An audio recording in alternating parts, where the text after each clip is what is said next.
بسم اللہ الرحمن الرحیم۔ السلام علیکم ورحمۃ اللہ وبرکاتہ۔ جو شخص یہ آیات 3 مرتبہ صبح کے وقت پڑھ لے، سورہ مومن کی ابتدائی 3 آیات، جو شخص یہ آیات صبح کے وقت 3 مرتبہ پڑھ لے، آیات کیا ہیں؟ بسم اللہ الرحمن الرحیم، حامیم،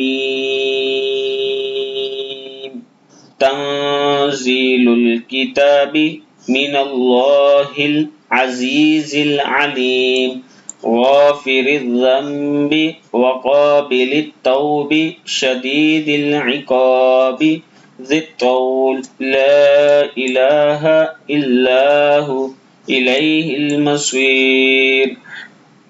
حامیم، یہ کتاب اتاری گئی ہے اللہ کی طرف سے جو زبردست ہے، جاننے والا ہے، گناہوں کو معاف کرنے والا اور توبہ قبول کرنے والا ہے، سخت سزا دینے والا ہے، بڑی قدرت والا ہے، اس کے سوا کوئی معبود نہیں، اسی کی طرف لوٹ کر جانا ہے یا لوٹنا ہے۔ جو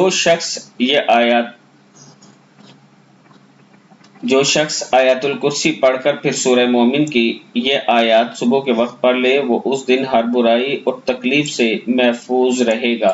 یہ آیات جو میں نے بتائی ہیں، اس سے پہلے آپ نے آیت الکرسی پڑھنی ہے، اللہ لا الہ الا هو الحی القیوم، یہ والی آیت الکرسی پڑھنی ہے، اور پھر 3 مرتبہ آپ نے یہ آیات پڑھنی ہے جو میں آپ کے سامنے اسکرین پر شیئر کر رہا ہوں۔ پھر اللہ کے حضور دعا کریں، اللہ تعالیٰ کرم فرمانے والا ہے۔